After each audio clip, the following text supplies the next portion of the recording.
견디기 쉬우리라. 아멘. 여러분들이 신앙생활 하면서 가장 부담이 될 때가 언제입니까? 신앙생활이 좋긴 한데 교회 생활하면서 신앙의 활동 중에 부담이 되는 것이 있다면 어떤 것이 부담이 됩니까? 저는 전도가 좀 부담이 큽니다. 목회자이지만 전도하는 게 녹록치는 않아요. 요 근래에 한 새로 생긴 그 장항지구라고 하는 데 가서 전도를 할 때도 동일한 경험을 했습니다. 사람들이 많이 이렇게 조금씩 앉아 있는데 가서 이렇게 전도하기가 너무 민망한 거예요. 그래서 한 바퀴를 돌고 갈까 말까 고민하다가 또 한 바퀴를 돌면서 그래도 저 사람이 계속 앉아 있으면 하나님이 주신 사람이라 생각하고 전도하겠습니다 이렇게 말하면서 갔더니 그분이 계속 앉아 있길래 어쩔 수 없이 복음을 전했던 경험이 있습니다. 그러니까 전도라는 것은 이렇게 부담이 되는 건 사실이에요. 우리가 오늘 말씀을 볼 텐데 오늘 말씀은 전도에 대한 내용들입니다. 그런데 우리가 앞서 봤던 말씀은 예수님께서 영혼들을 어떻게 부르시는지를 우리가 10가지 기적을 통해서 살펴봤다면 오늘은 예수님이 제자들은 그러면 어떻게 전도해야 될 것인가, 영혼들을 모아야 될 것인가에 대해서 오늘 설교를 통해서 알려주고 계십니다. 그래서 오늘 본문이 아주 길지만 하나로 그냥 했습니다. 주제가 하나이기 때문에 차근차근 볼 수도 있고 전도와 선교에 대한 아주 깊은 그런 설교를 할 수도 있지만 그냥 전체적으로 조망하는 것도 의미가 있어서 큰 전체 단락을 하나로 잡았습니다. 그래서 오늘 본문을 보다 보면 우리가 전도를 누가 어떻게 또 왜 해야 되는지에 대한 설명들을 들을 수 있기 때문에 그 내용들을 우리가 좀 보도록 하겠습니다. 먼저 오늘 이 전도를 하기 전에 예수님께서 이 전도에 대한 설교를 하게 된 배경이 있음을 알게 됩니다. 배경이 뭐냐면 예수님께서 이렇게 많은 사람들에게 병도 낫게 하고 귀신도 내쫓고 이런 일들이 벌어지다 보니까 수많은 사람들이 예수님께로 나왔습니다. 그런데 갑자기 예수님께서 그 많은 무리들을 보시고는 어떤 생각이 드셨냐면 불쌍히 여기는 마음이 생기신 겁니다. 왜냐하면 그 영혼들이 예수님 보시기에는 목자 없는 양과 같았기 때문입니다. 여러분, 양은 목자가 없으면 살 수가 없습니다. 먹을 것도 어디서 먹어야 될지 모르고 또 이리 때가 와서 금방 잡아먹을 수가 있기 때문에 보호도 못 받고 우리에 들어갈 수도 없고 방향도 마찬가지고 그러니까 목자 없는 양과 같다는 그 모습들은 그 양떼들, 그 영혼들을 누가 돌보거나 보호해주는 영혼들이 없기 때문에 사람이 없기 때문에 저렇게 고생하고 병들어 있고 아파하는 모습들을 보면서 예수님이 참 불쌍하다 이렇게 생각이 드셨던 겁니다. 그리고는 제자들에게 이렇게 명령하시는데 무엇을 명령하시냐면 너희 하늘 아버지께 너희가 기도해야 될 내용이 있다. 기도해야 될 내용이 뭐냐면 추수할 것은 이미 다 익어서 있는데 추수할 일꾼이 없다. 그러니까 너희 하늘 아버지께 기도해서 추수할 일꾼을 보내어 주십시오 하고 너희가 기도해라 라고 예수님이 말씀하십니다. 그러니까 여기에서 우리가 어떤 원칙을 보게 되는데 원칙이 뭐냐면 여러분 이 추수해야 될 그 알곡 같은 것들은 바로 하나님 나라에 들어와야 할 영혼들을 말하는 거예요. 근데 이 영혼들은 누가 심고 누가 키우고 누가 보호했습니까? 이미 하나님 아버지가 다 농부로서 주인으로서 다 해놓은 겁니다. 그런데 이 모든 알곡을 걷는 것은 하나님이 하신 일이 아니에요. 걷는 일이 알곡 스스로 하는 것도 아닙니다. 반드시 일꾼이 해야 되는 거예요. 이 일은 일꾼이 해야 될 몫이에요. 그런데 지금 뭐가 문제냐면 하나님의 이 논밭에 일꾼이 예수님 한 명밖에 없는 거예요. 그러니까 이 일꾼을 고용하는 사람은 누굽니까? 우리가 스스로 가서 내가 일하겠습니다 이렇게 되는 게 아니죠. 주인이 고용을 해야 이걸 뵐 수가 있는 거예요. 그러니까 예수님께서 기도해서 하나님 아버지 고용할 수 있는 사람들을 더 뽑아 주십시오. 이렇게 기도해야 하나님이 일꾼을 채용하신다는 겁니다. 그래서 이렇게 기도하고 나면 여러 명의 일꾼들이 이 영혼들을 추수할 수 있게 되는데, 그렇게 해서 예수님이 이제 10장에 드디어 제자들을 추수할 일꾼으로 보내는 내용들이 10장에 나오는 겁니다. 이어지는 거죠. 자, 그런데 예수님이 이 제자들을 처음 보내시면서 전도에 관련한 아주 전반적인 내용들을 다 이야기해 주십니다. 그런데 이 이야기는 어떻게 언뜻 보면 제자들에게 하신 말씀처럼 보이지만 그 이후에 있을 모든 전도자들을 향한 예수님의 말씀인 것을 우리는 알 수 있습니다. 그래서 첫 번째로 예수님이 뭘부터 하시냐면 이 제자들을 따로 세워서 자신의 권능을 나눠주십니다. 자, 이 권능이라고 하는 것은 귀신을 내어 쫓고 병을 낫게 하는 그 예수님의 능력을 이 제자들에게 먼저 나눠주세요. 이게 첫 번째로 시작되는 겁니다. 그리고 예수님이 뭐라고 말씀하시냐면, 우리가 전도하러 가면 제일 첫 번째 할 질문이 뭡니까, 여러분? 가장 저를 답답하게 하는 건 뭐냐면, 어디로 가야 될까요? 누구한테 가야 될까요? 이거겠죠, 그죠? 그랬을 때 예수님이 뭐라고 말씀하시냐면, 사마리아 땅으로도 가지 말고 이방인으로 가지 말고 잃어버린 유대인의 이스라엘에게로 가라, 이렇게 이야기하죠. 자, 그랬을 때 이거는 이스라엘 백성들만 구원받는다는 뜻이 아니고, 나중에 보시면 계속 이어지죠. 예수님이 땅끝까지 복음을 전할 때 순서가 있어요. 하나님의 계획이 먼저 유대와 사마리아와 그리고 뭐예요? 땅끝까지 전해지는 그 순서가 있죠. 예루살렘과. 그러니까 뭐예요? 하나님의 열어주신 계획들이 있는 거예요. 그러니까 우리가 선교를 한다고 할 때 우리 마음대로 우리가 멋대로 떠드는 게 아니라 하나님이 열어주시는 공간에 따라서 우리가 복음을 전하는 거예요. 그러니까 하나님이 우리에게 열어주시는 영혼들이 있고 장소들이 있어요. 그것으로 우리가 복음을 전하러 가야 된다, 이렇게 말하는 겁니다. 흔히 이렇게 오해하는 사람들이 있어요. 예전에 이런 원리들을 보면 중국에서 선교하면서 이렇게 드러내놓고 크게 이렇게 노방전도를 하거나 이렇게 하는 게 금지된 때가 있는데, 이거를 막 드러내놓고 막 담대하게 자기는 성령 충만해서 막 이야기한 거예요. 그래가지고 어떤 일이 벌어졌냐면, 그곳에 있는 그 성에 있는 모든 선교사님이 쫓겨나 버린 거예요. 그 단기 선교팀 때문에. 뭐냐 하면 바울도 마찬가지죠. 하나님이 막고 계신 부분들은 피해서 다시 열어주는 곳으로 가는 거예요. 아시아로 가고 싶었지만 마게도냐의 문을 열어주시니까 글로 가는 것처럼, 우리가 선교해야 할 대상은 어디냐면 하나님이 열어주시는 그 공간을 따라서 가면 되는 겁니다. 자, 그런데 그 다음에 우리가 어떻게 해야 되냐? 그러면 가서 뭘 말해야 됩니까? 라고 했을 때 하늘나라가 가까웠습니다, 이렇게 말하는 거예요. 하늘나라를 선포하는 거예요. 자, 우리가 그래서 이걸 그대로 했을 때, 예전에 우리나라에 복음 전했던 분들 중에 되게 유명한 분이 계시죠. 예수천당 불신지옥, 이렇게 말하는 것이 그대로 한 부분이 있는데, 이걸 그대로 하라는 말도 아니에요. 이것도 똑같은 겁니다.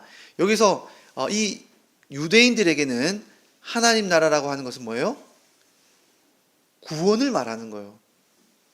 자신들이 그렇게 바라던 소망하던 하나님 백성으로서의 부르심에 대한 그런 부르심이, 이미 유대인들은 다 그런 준비가 돼 있었기 때문에, 신학적인 준비가 돼 있었기 때문에 이렇게만 말해도 되는 거죠. 그런데 오늘날에는 어떻게 말해야 됩니까? 간단하게 우리가 또 선포해야 되겠지만, 구원이 있습니다. 예수님에게 구원이 있습니다. 이렇게 우리가 복음을 전해야 된다는 겁니다. 자, 그런데 어떻게 그러면 이 메시지를 전하면서 복음을 전하는가? 그 사람들이 올 때 병을 낫게 하고 그 사람들에게 귀신을 내쫓는 권능을 예수님께서 거저 주셨으니까 거저 그 은혜를 베풀라는 겁니다. 자, 이것도 우리가 있으면 얼마나 좋겠습니까? 우리가 전도할 때 친구들한테 가서 아픈 친구가 있으면 내가 예수의 이름으로 널 낫게 해줄게, 이렇게 하면 전도가 얼마나 잘 될까요? 그렇죠? 권능을 행하고.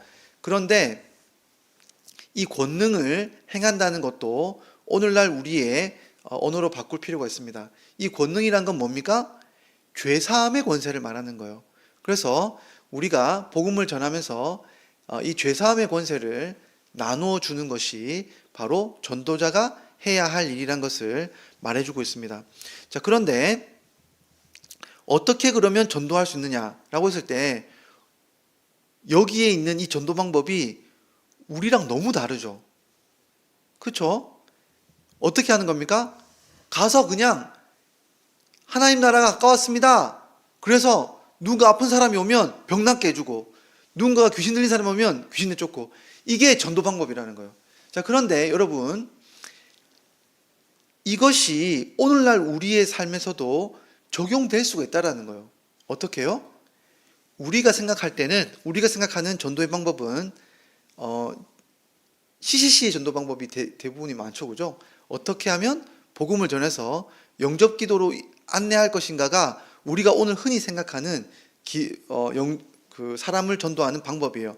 그런데 오늘 본문은 뭐라고 말하냐면 이렇게 말하는 거예요. 예수님의 제자가 어두운 땅으로 들어가는 것이 전도라는 거예요. 예수님의 제자가 존재 자체가 들어가면 전도가 이루어지는 거예요. 왜요? 예수님과 같은 경우를 보세요. 예수님이 그 땅에 가니까 무슨 일이 벌어졌습니까? 알아서 귀신이 자기 정체를 드러내요. 알아서 뭡니까? 하나님이 이미 준비하신 영혼들이 예수님께로 나와요. 마찬가지로 우리가 제자로서 이런 신자의 삶을, 정체성을 가지고 이 세상에 나아가는 순간 그 땅 자체가 전도의 땅이 되는 거예요. 제자가 들어가 있기 때문에. 그러면 하나님이 준비하신 영혼들이 우리와 이렇게 나올 수도 있고 또 우리가 그 영혼들에게 죄사함의 권세를 전할 수도 있는 겁니다. 이렇게 전도를 하면 되는 겁니다. 그러면 이런 전도를 할 때 전도의 장소를 한 번으로 가는 건 괜찮은데 지금 우리가 집을 떠났잖아요. 이 당시 제자들을 보면 전도는 했는데 날이 저물었어요. 그리고 우리가 전도를 며칠 하다가 이제는 먹을 것도 없고 다 떨어졌어요. 자, 그러면 어떻게 전도를 계속해야 될까라고 했을 때 예수님이 이렇게 말씀하시는 겁니다. 절대로 걱정하지 마라. 미리 준비를 다해서 가는 것은 전도자의 삶이 아니라는 겁니다. 왜냐하면 전도자의 삶의 몫은, 싹슨, 돈은 전부 다 필요한 것들은 하나님이 직접 그 전도 현장에서 챙겨줄 거라는 거예요. 아니, 그러면 어디서 누가 하나님이 돈을 떨어뜨려 줍니까? 라고 했을 때 예수님이 말씀하시는 것은 그 전도 마을로 들어가서 너희를 환영하는 한 집이 있다면 그 집에 머물면서 먹는 것을 얻어먹고 그 집에서 필요한 것을 공급받으면 된다라는 겁니다. 자, 그런데 여기서 주의할 것은 전도하다 보니까 더 부잣집, 더 나은 집에서 초청을 했어요. 그러면 더 좋은 집이 있으니까 그 집으로 옮겨야지 이렇게 하면 안 된다는 거예요. 그렇게 하지 않고 그냥 그 성에 한 집이 머물렀으면 그 한 집에서 계속 하나님이 그 집을 통해 공급함을 내어주실 거니까 그 집을 통해서 공급함을 채움받고 계속 전도를 하라는 겁니다. 이것이 전도자가 계속 전도를 지속하는 방식이에요. 그러면 어느 집도 싹을 주지 않아요. 환영을 안 해요. 그러면 어떻게 됩니까? 그런 경우도 있을 수는 있는데 그런 경우는 먼지를 털고 나오라는 거예요. 그러면 하나님이 그 동네를 소돔과 고모라보다 더 험하게 하나님이 진노하시고 심판하실 것이니까 그냥 나오면 된다. 그리고 나서 또 다른 마을로 가서 그렇게 환영할 집을 찾는 것이 전도자가 해야 될 일입니다. 자, 그러면 이렇게 전도를 계속할 때 좋은 일만 있느냐? 그렇지 않다는 거예요. 핍박이 올 수 있어요. 안 좋은 일이 생길 수 있습니다. 자, 그럴 때 어떻게 생각해야 되냐면 예수님께서 기이히 여기지 말라는 거예요. 이 일들에 대해서. 원래 전도자가 들어가는 것 자체가 뭐와 같냐면 양 한 마리가 이리떼 가운데 들어가는 것과 같은 거라는 거예요. 예수님이 우리를 전도자를, 신자를 세상의 어느 한 곳으로 보낸다는 것 자체가 원래 이리떼 가운데 양 한 마리를 보내는 것과 같다는 거예요. 원래 그렇다는 거예요. 원래 전도 현장인 자체가.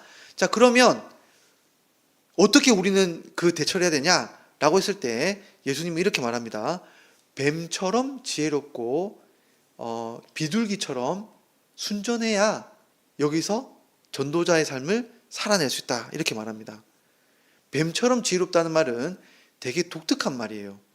뱀은 안 좋은 의미잖아요. 여기 나오는 지혜롭다는 말도 창세기 3장에 나오는 그 지혜로움이에요. 그러니까 정말 이상한 표현이죠. 자, 그런데 이것을 우리가 어떻게 이해해야 되냐면 실예를 드는 것이 훨씬 더 나음이 있어요. 그러니까 뱀처럼 지혜롭다는 것은 여기 문맥을 보면 성령님이 알려주시는 말씀대로 이 말을 하는 걸 말하는 거예요.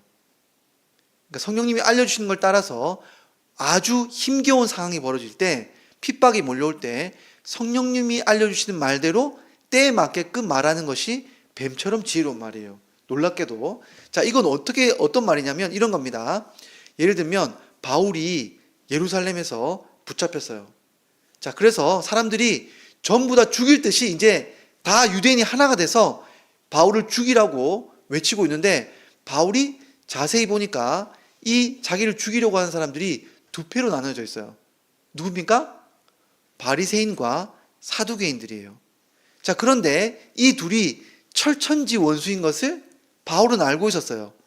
그래서 이 둘이 철천지 원수가 되는 가장 트리거, 그리고 논란을 일으킬 수 있는 것 중에 하나가 뭐냐면 부활이 있다 없다라는 논쟁이라는 거예요. 바리새인들은 부활이 있을 수 있다라고 신학적으로 믿었고, 사두개인들은 그런 건 없어 라고 사후인생 같은 건 없어 이렇게 생각했단 말이죠. 그러니까 바울이 뭐라고 던집니까?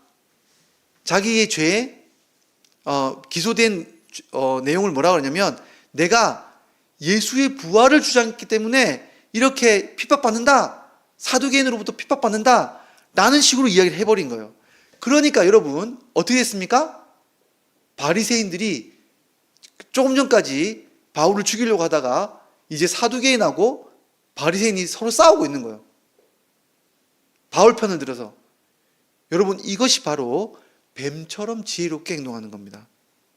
뱀처럼 지혜롭게. 그러니까 죄인들의 그 죄를 이용해서 지혜롭게 이야기하고 본인의 그런 말들을 잘 성령님이 알려주신 대로 이야기하는 것이 바로 뱀처럼 지혜롭다는 표현이에요. 자, 그러면 비둘기처럼 순전하다는 말은 무엇인가? 라고 했을 때 순전하다는 말은 로마서 16장 9절에 나오는 우리 흔히 말하는 아주 유명한 노래 가사와 똑같은 거예요. 뭐냐면 악한 데는 미련하라는 거예요. 선한 데는 지혜롭고. 뭐요? 악한 데는 미련하라는 것은 뭐냐면 죄는 미련하고 알지 못할 정도로 무지하게 행동하는 것이 여기 나오는 순전하다는 뜻이에요. 그러니까 전도자가 두 가지를 가져야 되는데, 태도를 가져야 되는데, 아주 힘겨운 상황이 벌어질 때마다 첫 번째로는 성령님에 민감하게 뱀처럼 지혜롭게 행동해야 되고, 다른 한편으로는 악에는 아주 무식한 정도로 그렇게 살아야 된다는 겁니다. 왜 그런가 하면 자기의 가장 가까운 사람이 자기를 팔아넘길 위험이 있기 때문에 그래요. 자기 가장 가까이 있는 지인조차, 가족, 그리고 가장 가까운 친구, 그리고 가장 자기가 신뢰하는 사람들이 뜬금없이 자기를 팔아넘길 위험이 있기 때문에 자기의 삶의 가장 가까운 영역들에 있는 사람들도 뭐예요? 자기를 팔아넘길 때 책 잡히지 않도록 자기가 뭐예요? 두 가지 태도를 항상 가져야 된다는 거예요. 항상 뱀처럼 지혜로워야 돼요. 뱀의 전략을 미리 알아야 된다는 거예요. 두 번째, 항상 악에 대해서는 둔감해야 돼요. 그러니까 무식해야 된다는 거예요. 이렇게 살아가면서 피해가는 것이 바로 핍박을 피하는 전도자의 삶의 방식이에요. 그런데 그럼에도 불구하고 어떤 일이 벌어질까요? 순교하는 일이 일어날 수 있다는 겁니다. 예수님이 이걸 이야기를 해요. 순교할 수 있는 일을. 그런데 왜 순교하는 일이 일어납니까? 라고 했을 때 예수님이 그 이유를 설명을 해줘요. 왜 제자들이 이렇게 열심히 복음을 전하고 생명을 전하고 이렇게 희생하는데도 죽는 일이 벌어집니까? 예수님이 말씀하시기를 제자가 스승보다 낫지 않기 때문이다 이렇게 말해요. 스승인 예수님도 결국 십자가에서 죽을 텐데 내가 대적하고 있는 저 사람들이 똑같은 사람인데 하물며 너희도 가만히 두겠느냐? 라는 겁니다. 그래서 예수님이 말씀하시기를 너희도 그런 자리까지 갈 수가 있다. 하지만 너희가 명심해야 할 두 가지가 있다. 첫 번째는 뭐냐면 너희는 몸만 죽이는 사람들을 두려워하지 마라. 너희는 정말 두려워해야 될 사람이 있는데 분이 계신데 바로 너희 몸과 영혼까지 모두 지옥에서 심판하실 수 있는 권세를 가지고 계신 그 하나님 아버지를 두려워하는 것이 너희가 정말 두려워해야 되는 것이다. 그렇기 때문에 법정에 설 때 절대로 뭡니까? 예수님의 이름을 부인해서는 안 된다는 거예요. 우리가 이렇게 생각하면 안 되죠. 한번 저희 아이들하고 저녁에 그 말씀을 묵상하면서 이렇게 생각한 적이 있어요. 막 죽을 정도로 어려운 일이 벌어질 때 그냥 예수님 안 믿는 척 하면서 행동하고 다시 나와서 그 전도하고 오히려 예수 잘 믿으면 되지 않냐라고 생각할지 모르겠는데 그런 게 통하지 않아요. 속이면 되는 게 아니고 분명히 예수님 뭐라고 그럽니까? 너희는 예수님의 이름을 끝까지 잘 증거하고 시인해야 될 사람이라는 거예요. 예수님 뭐라고 말하냐면 그 법정에서 예수님의 이름을 부인하면 마지막 날에 나도 너희를 부인할 거라는 거예요. 그러니까 제자의 삶은 끝까지 예수의 이름을 붙잡고 말하는 삶이라는 것을 두려워함으로써 우리가 이 전도의 삶을 살아야 된다는 것이 첫 번째고, 두 번째는 뭐냐면 그럼에도 불구하고 하나님이 끝까지 전도자를 보호하신다는 그 믿음을 잃으면 안 되는 거예요. 아주 특별한 케이스에 하나님이 참새 한 마리 떨어지는 것도 하나님이 허용하신 일이라는 거예요. 그러니까 순교자가 나오는 것은 하나님이 아주 특별하게 누군가의 뜻을 따라서 하나님이 허용하신 일이지, 그런 일이 벌어진다고 해서 하나님이 돌보지 않는다거나 전도자의 삶이 무익하거나 이런 내용이 아니라는 거예요. 기본적으로 하나님은 머리털 하나까지 세신 바 되어서 보호해 주시는 하나님이라는 것을 명심해라 라고 예수님이 이야기합니다. 자, 마지막입니다. 그럼 전도의 결과는 뭘까요? 전도의 결과는 두 가지 반응이 나오는 겁니다. 환영할 수도 있지만 핍박이 있겠죠. 받아들이지 않는 경우도 있어요. 자, 그런데 우리가 이런 결과를 놓고 아주 낙심할 수 있다는 거예요. 아유, 이 전도자의 삶을 왜 살아야 되냐? 이렇게 전도했는데 전도해봐야 뭐 사람들이 듣지도 않고 열매도 없고 나는 전도자 이제 안 하련다 라고 생각하지 말고 어떻게 생각해야 되느냐? 냉대받고 너네가 사람들 앞에서 이런 복음으로 말미암아서 사람들이 서로 싸우는 일이 벌어지고 이런 일들이 일어날지라도 예수님이 바로 이 일을 하러 오셨음을 기억해야 한다는 거예요.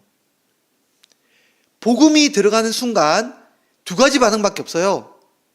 복음을 받아들이든지 전쟁이 일어나든지 둘밖에 없기 때문에 너희 복음으로 말미암아서 전쟁이 벌어지더라도 절대로 너희는 이것을 낭망하지 말고 어떻게 해야 되느냐? 예수님이 말씀하신 바처럼 너희는 십자가를 지고 내 이름을 가장 귀하게 여기고 끝까지 이 복음의 삶을 살아야 상을 받는다는 거예요. 마지막에 있는 이 상은 뭡니까? 전도하면서 누군가가 냉수 한 그릇을 줬어요. 그러면 그 사람 한 명도 예수님이 챙겨줄 거라는 거예요, 상을. 그러니까 이 전도자의 삶이라는 것은 엄청나게 큰 상급이 예비되어 있다는 거예요. 여러분, 한번 우리 전 교인이 나가서 한번 전도하러 나갈 시간을 가지고 싶은데, 가진다고 했을 때 생각해 보세요. 전도지를 하나 나눠주면 전도지를 나눠주는 그 하나 행동을 뭐예요? 예수님이 상을 주신다는 거예요. 아주 귀한 상을 주신다는 거예요. 그러니까 이 상급을 주신다는 것을 우리가 믿고 이 일들을 끝까지 해야 된다는 겁니다. 자, 그러면 이제 우리의 삶을 한번 적용해 보도록 하겠습니다. 오늘 이 말씀을 보면서 우리가 전도자의 삶에 대해서 우리가 첫 번째로 봐야 될 건 뭐냐면, 하나님이 우리를 전도자로 부르셨다는 거예요. 자, 그런데 전도자는 누구냐?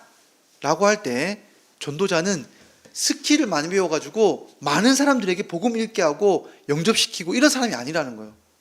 우리가 오늘 말씀 보면서 충격받아야 될 게 있어요. 전도자는 예수님의 권능을 받은 사람이에요. 이게 전도의 처음이자 끝이에요. 무슨 말인가 하면, 우리가 먼저 예수님의 제사함을 누리고 용서받고 그 용서 안에서 살아가지 않는 이상은 우리는 전도자로 설 수 없다라는 거예요. 우리가 예수님의 재용서를 받고 재용서를 즐거워하고 기뻐하는 삶이 되면 자연스럽게 우리가 전도자로 서게 돼요. 왜요? 우리가 예수의 제자로 서 있는 순간 하나님이 뭡니까? 이미 익어 있는 곡식들을 우리에게 보내줄 거라는 거예요. 우리 새로운 교회도 마찬가지입니다. 우리가 그것을 먼저 누려야 됩니다. 두 번째로는 이 전도자의 삶에는 희생이 필요하다는 거예요. 여러분, 요즘 저희 아내가 하는 말 중에 하나가 뭐냐면, 두 분한테는 좀 죄송할 수도 있는데 자식 키우는 것만큼 힘든 게 없대요. 정말 힘들다는 거예요. 정말 힘들다는 거예요. 근데 여러분, 자식을 키우는 게 이렇게 힘든데 왜 힘듦에도 불구하고 이런 일들을 계속 합니까? 에이, 힘들어. 이제 안 키울래? 그럼 끝나는 거예요, 가정은. 여러분, 아주 신기한 일이 있는데, 여러분, 일제강점기 때 나라를 독립시키기 위해서 자기 목숨을 바친 사람들이 있었어요. 왜 그랬을까요, 여러분? 왜? 여러분, 민주주의는 사람들의 피를 먹고 세워지는 제도라 그래요. 수많은 사람들이 피를 흘려서 민주주의를 지키려고 해요. 여러분, 나라를 세우는 일도 피를 뿌리는 사람들이 있어요. 근데 여러분, 하나님 나라를 세우고 하나님 자녀를 세우는 데는 희생이 필요하다는 거예요. 그런데 이 희생을 왜 감당하냐는 거예요. 왜? 어떻게 감당해요? 여러분, 오늘 출발점이 뭡니까? 예수님이 그 영혼을 불쌍히 여기기 시작했기 때문에 그 일들을 한 거예요. 여러분, 우리가 누군가를 사랑한다고 하는 것은, 희생한다고 하는 것은 그 영혼이 아파하는 것을 불쌍히 여길 줄 안다는 걸 말하는 거예요. 우리가 영혼을 불쌍히 여기기 때문에 사랑하고 희생하고 그 영혼을 세우기 위해서 우리의 모든 노력을 다하는 겁니다. 예수님이 왜 이러한 엄청난 그런 비용이 드는 것들을 말하면서까지, 우리 부담을 주면서까지 이 이야기를 하라고 하냐면, 그만큼 그 영혼을 소중하게 여기라는 거예요. 근데 여러분, 우리는 어떻게 하면 그 영혼을 소중하게 여길 수 있을까요? 여러분, 오늘 여기 나오는 10장에 나오는 모든 이야기들은 우리에게 하나님 부담시켜 주시는 것처럼 보일지 모르겠지만 실제로는 예수님에 대한 이야기예요. 여러분, 이 10장에 일어난 모든 이야기들이 누구의 이야기냐면 예수님 이야기예요. 여러분, 잃어버린 양떼를 위해서 하늘의 영광을 버리고 굳이 이 땅에 오신 그 예수님이 누굴까요? 바로 예수님이에요. 여러분, 분명히 냉대받고 핍박받고 무시받으면서 이 집 저 집 배고프며 사람들에게 이 복음을 전했던 분이 누구예요? 예수님이에요. 그럼에도 불구하고 이 사람들에게 침뱉음을 받고 채찍질 당하면서 십자가에서 죽으신 분이 누굴까요? 예수님이에요. 자기가 가장 사랑했던 가족으로부터 심지어 제자들에게까지 버림받은 사람이 누굴까요? 예수님이에요. 그럼에도 불구하고 이 십자가를 잃지 않고 마지막에 있는 상급을 끝까지 바라보며 이 전도자의 삶을 사신 분이 누구냐면 예수님이에요. 왜 예수님이 삶을 사셨을까요? 시작점은 우리를 긍휼히 여기셨기 때문에 그래요. 여러분, 우리가 전도자의 삶을 산다는 것은 예수님의 이 희생을, 이 아파하심을, 이 예수님을, 이 찔림받았던 예수님의 이 아픔을 우리가 불쌍히 여길 때 우리가 다른 영혼도 불쌍히 여길 수 있어요. 예수님의 이 아파하심이 우리를 위한 희생이었는데 실상은 예수님의 큰 희생이 우리가 아파하는 마음이 있을 때 영혼을 사랑하는 마음이 생길 수 있어요. 여러분, 매일의 삶 속에서 예수님이 우리를 위해서 얼마나 희생하고 계신지를 한 번씩 묵상해 주시기 바랍니다. 기도하면서 오늘 하루 동안 예수님은, 성령님은, 하나님은 나를 위해서 얼마나 희생하셨는가 잘 보시기 바랍니다. 우리가 이웃에 있는 한 영혼의 아픔과 괴로움을 우리의 아픔으로 인식할 때 철이 들고 우리가 전도자의 삶들을 살아갈 수가 있는 겁니다. 다른 영혼의 아픔을 살펴보고 그 영혼을 위해서 그리스도의 아픔을 전할 수 있는 저와 여러분이 되기를 간절히 소망합니다. 이 시간 함께 기도하며 나가도록 하겠습니다. 하나님, 이 시간 예수님의 그 희생과 아픔을 우리의 아픔으로 볼 수 있고 느낄 수 있도록 성령님, 우리에게 그리스도의 그 희생을 볼 수 있는 눈을 허락해 주십시오. 묵상하며 우리가 다른 영혼도 사랑할 수 있게 해달라고 함께 기도하며 나도록 하겠습니다. 기도하겠습니다.